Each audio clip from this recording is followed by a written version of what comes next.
بسم اللہ الرحمن الرحیم۔ کس قدر دکھ اور افسوس کی بات ہے کہ خوضہ خیلہ میں ایک مدرسے میں ایک طالب علم پر بہیمانہ تشدد کیا گیا۔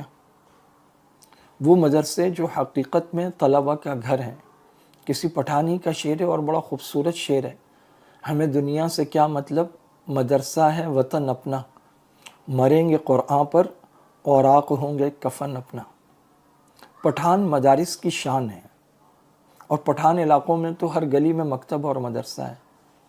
وہ دعوت و تبلیغ ہو، وہ مدارس ہوں، وہ حضرت مفتی مختار الدین شاہ صاحب کی خانقاہ ہو یا دیگر دینی سلسلے ہوں، ہر جگہ پٹھان جان ہے، شان ہے۔ ان علاقوں میں ایک مدرسے میں خوضہ خیلہ میں سوات کے قریب ایک طالب علم پر اس کی کسی غلطی کی وجہ سے سختی شروع ہوئی۔ پہلے تو اسے کان پکڑوا دیے، پھر آتے جاتے اسے محتمم صاحب کے بارے میں کہا جا رہا ہے کہ انہوں نے لاتیں ماری، ککیں ماری۔ پھر کوئی قاری بخت امین صاحب تھے، انہوں نے اس پر تشدد کیا، اس کو ڈنڈے سے مارا۔ یہ طالب علم کا بیان آپ دیکھیے، وہ کہہ رہا ہے کہ جی میں اس کے لیے پانی لے کے گیا، جب میں نے اس کو پانی دیا تو بس وہ پورا ہی ہو گیا۔ چھوٹا سا بچہ ہے، بمشکل 12-13 سال کا۔ 2 بجې په غوګون نیولیو 2 بجې په غوګونه نیولیو. بیا کمرې ته بوتلول، یو قار چې په خونه لختې بیا ماته کړه. کم کاری صاحب نوم ورسره وایه؟ بختي امین. بختي امین. ښه، بیا بیا څلور کسانه مې د نور ونیو. بیا مشر قار صاحب راغی، د مختیم څه نوم یې دی؟ عمر فاروق. او دا ښه، هغه بیا راغی، بیا دا مې دنده کمره بنده کړه او د په غوګونه ونیو. وړو ته پاستر کړه وای نو چابک یې مات کو. غوګونه به نیولو، ماښام موږ د لږ ټیم و د یہ کون درندے ہیں جو اس طرح بچوں کو مارتے ہیں؟ مدرسوں میں تو ہم اتنی محبت کرتے ہیں بچوں سے، ہم ان کو آپ کہتے ہیں، ہم انہیں مسکرا کر دیکھتے ہیں، ہم کوئی خدمت لیں تو کوشش کرتے ہیں ان کی کوئی چھوٹی موٹی دعوت کر دیں، یا ان کو ان کے نگران کو بلا کے کو نقد پیسے دے دیں، اور پھر جب پیسے دیتے ہیں زیادہ نہیں 150 روپے، تو بچے کے چہرے پر جو مسکراہٹ آتی ہے اسے دیکھ کر جان میں جان آ جاتی ہے، زندگی میں بہار آ جاتی ہے۔ مفتی زرولی صاحب رحمۃ اللہ علیہ کہتے تھے کہ ایک خاتون میرے پاس آئی اور اس نے یہ سوال بھیجا کہ کیا آپ کے مدرسے میں داخلے کے لیے کسی طالب علم کی شکل اور اس کا خوبصورت ہونا معیار ہے؟ تو میں نے کہا نہیں، ایسا تو کوئی معیار نہیں ہے ہمارے یہاں۔ اس نے کہا پھر آپ کے ہاں کا جو بھی طالب علم، وہ گلشن اقبال کراچی میں حسن العلوم ہے، وہیں کی خاتون، اس نے کہا پھر آپ کا ہر طالب علم اتنا خوبصورت اور اتنا اٹریکٹیو کیسے ہے؟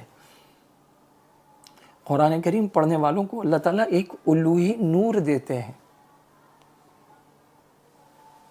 یہ اللہ اور اس کے رسول کے مہمان ہوتے ہیں۔ ایسا نہیں ہے کہ ہم سزا نہیں دیتے، جب بہت زیادہ ضرورت پڑتی تو ہم سزا دیتے، لیکن کرتے یہ کہ ہم بچے کو ایسے کندھے سے پکڑے تو اس کو ہلاتے زیادہ، کیا کرو، تو وہ تھوڑا سا ڈر جاتا ہے، بچہ سہم جاتا ہے۔ اور اگر اس کو بہت زیادہ مارنے کی ضرورت ہو تو یہ جو ہاتھ کا حصہ ہے اس کو منہ پر تو بالکل نہیں، تو کندھے پر ایسا ماریں گے کہ وہ اصل میں مار نہیں ہوتی، ہاتھ آتا زور سے اور ٹچ ہو کے واپس آ جاتا ہے، بچوں کو اتنا ہی ہوتا ہے۔ بچے کو ذرا سا ڈرانا مقصد ہوتا ہے۔ اپنے بیٹے کو انسان پھر زیادہ مار سکتا ہے کسی بات پر، لیکن یار طالب علم کو تو نہیں مارنا چاہیے۔ چلے گئے وہ دور، جب وہ بھی دور اچھے نہیں تھے، ہم نے خود پڑھا ہے، ہماری خود پٹائی ہوئی ہے، اور ایک عرصے تک میں یہ سوچتا سمجھتا رہا کہ یار پٹائی کے بغیر جو ہے نا وہ بچے اچھے حافظ نہیں ہیں۔ لیکن آج کل جتنی ذہین، جتنی بہترین نسلیں ہیں، اور پھر اتنے نازک ممی ڈیڈی تو بچے ہیں آج کل کے، چاہے وہ پٹھانوں کے ہوں، چاہے وہ شہریوں کے ہوں، کراچی والوں کے ہوں۔ پھر جب آپ دیکھ رہے ہیں یار ایک بچے کو آپ نے کان پکڑوا دیے، اب آپ ڈنڈے سے مار رہے ہیں، ککیں مار رہے ہیں، پھر ایک استاد مار رہا ہے، دوسرا نفسیاتی مریض ہو، درندے ہو، کون ہو تم لوگ؟ قرآن پڑھنے آیا ہوا بچہ ہے، پڑھتا ہے ٹھیک ہے، نہیں پڑھ رہا یار گھر والوں کے سپرد کرو، واپس بھیج دو۔ تمہاری وجہ سے سارے مدرسے ذلیل، سارے استاد ذلیل، محبت کرنے والے مدرسے کے ایک محتمم، خدا کی قسم اپنے گھر کے لیے ہم لوگ بھیک نہ مانگیں جس طرح ہم مدرسے کے لیے بھیک مانگ رہے ہوتے ہیں۔ اور ہم تو اپنے ہر بیان میں جب بچوں کے درمیان بیٹھتے ہیں تو ہم کہتے ہیں بیٹا یہ ہمارا فخر ہے کہ ہم تمہارے نوکر ہیں، اللہ کا شکر ہے ہمارے یہاں گٹر بھی بند ہو جائے تو ہم اس کو خود کھولتے ہیں، خود اس کا کچرا بیلچے سے نکالتے ہیں، اس پر ڈنڈا مارتے ہیں، بچوں کے ساتھ جمعرات کی صفائیوں میں شریک ہوتے ہیں، اور کچھ نہ ہو پائپ پکڑ لیتے ہیں جو آسان کام ہے، بچہ وائپر مار رہا ہوتا ہے. اور یہ اتنی محبت کرنے والے بچے ہیں. میرے پاس گاڑی ہوتی تھی تو میں کبھی بھی مدرسے کے بچوں سے نہیں دھلواتا تھا، جو اپنا خادم ہے اس کے ساتھ مل کے یا میرے اپنے بچے اسے دھوتے تھے. لیکن اگر کسی وقت بہت ضرورت پیش آئے، نکل رہے ہیں، گرمی بہت زیادہ ہے، مٹی ہے اس کے اوپر، تو کہا یار 2-4 بچے بلاؤ ذرا پانی. وہ بچے پانی ڈالتے تھے، قسم خدا کی اپنا رومال اتار کے وہ بچے اس کو، یار یہ کیا کر رہے ہو؟ کہ استاد جی بس کا. اتنی محبت سے گاڑی صاف کرتے تھے کہ یہ اتنی محبت کرتے ہیں، کاموں کے لیے دوڑتے ہیں، جھک کے کھڑے ہوتے ہیں، دونوں ہاتھ باندھ کے کھڑے ہو جاتے ہیں. آپ یوں اشارہ کریں 10 لڑکے بھاگ. ان محبت کرنے والے اور خدمت کرنے والے بچوں کو مارتے ہو، اور پھر اس درندگی سے مارتے ہو کہ جان سے مار دیتے ہو، جان سے مار دیتے ہو.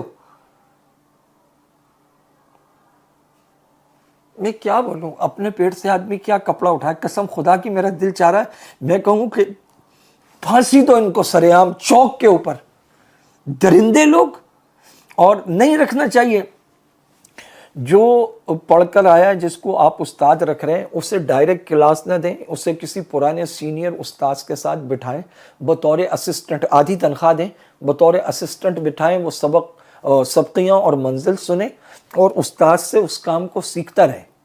اور پھر کسی وقت استاد چھٹی پر ہے، نہیں ہے، یا 11:30 چھٹی ہوتی تو 10 بجے استاذ اٹھ کے آ جائے، 1.5 گھنٹہ حوالہ کرے، اس پہ نظر رکھی جائے. ہر دارالقرآن میں کیمرے اب بڑے سستے ہو گئے، کیمرے لگانے چاہیے، ریکارڈنگ کرنی چاہیے. یہ کون سی سزا ہوتی ہے کہ آپ اٹھا کے محتمم کے آفس لے گئے اور ظہر کے وقت سے جو آپ نے مارنا شروع کیا، عصر کا وقت ہو گیا اور اس کو کبھی کان پکڑا رہے ہیں، کبھی ککے مار رہے ہیں، کبھی ڈنڈے سے مار رہے ہیں. اور یہ آپ سنیں، یہ لڑکا کیا کہہ رہا ہے پشتو میں، یہ کہہ رہا ہے اتنا مارا کہ ڈنڈا ٹوٹ گیا. بالکل جو نو آموز لوگ ہیں ان کو ڈائریکٹ کلاس نہ دی جائے، کسی سینئر کے ساتھ بٹھا کر ٹرینڈ کیا جائے. اور اگر دیکھے کہ اس میں کوئی تشدد کا عنصر ہے، یہ ایسے انگلیوں میں پین دے کے ایسے دباتا ہے یا ڈنڈے کا استعمال کرتا ہے یا مکے میں، ایسے آدمی کو کلاس دینے کی کوئی ضرورت ہی نہیں ہے. اور مارنا بالکل بند کر دینا چاہیے. اور ڈنڈے پر تو سرے سے، ڈنڈا ہو، چابک ہو، تار. کیا خرکار کیمپ کھولا ہوا ہے کیا؟ کون رکھتا ہے یہ چابک اور یہ ڈنڈے اور یہ تار؟ خدا کا واسطہ قرآن محبت سے پڑھاؤ، لوگوں کو قرآن سے متنفر نہ کرو. یہ ملک کے طول و عرض میں پھیلے ہوئے ہزاروں مدارس، ان کے وجود کے لیے اور ان سے خطرہ نہ بنو اور ان سے لوگوں کی نفرت کا سبب نہ بنو. اللہ رب العزت یقیناً وہ طالب علم تو ہے ہی جنتی فرشتہ اور روح نابالغ بچہ 12-13 سال کا، اور اللہ تعالیٰ اس کے والدین کو صبر دے اور ان کے لیے ذخیرہ آخرت بنائے. اور یہ جو اس طرح کے مدرسے ہیں اور اہل مدارس ہیں، اللہ تعالیٰ ان کو ہدایت دے، اور جو ذمہ داران ہیں اللہ تعالیٰ ان کو توفیق دے کہ وہ جب تک نو آموز لوگوں کو آزمانہ لیں، ٹرین نہ کر دیں، اس وقت تک وہ کلاس ان کے حوالے نہ کریں. بڑے کھلے دل کے ساتھ ان درندوں کو قانون کے حوالے کرنا چاہیے اور قانون کو اپنا کام کرنا چاہیے. ایسے درندے، یہ نہیں غلطی ہوگی، کیسی غلطی ہو گئی؟ اپنے بچے کو تو تم سارے مل کے جا کے ان میں سے کسی قاری کا بچہ پکڑو، مارو نا اس کو، پتہ لگے نا تم لوگ کیسے مارتے ہو بچہ کسی کا. قانون کو پورا راستہ دیجئے، اپنا کام کرنے دیجئے. جو سزا ہے قرار، واقعی سزا دینی چاہیے.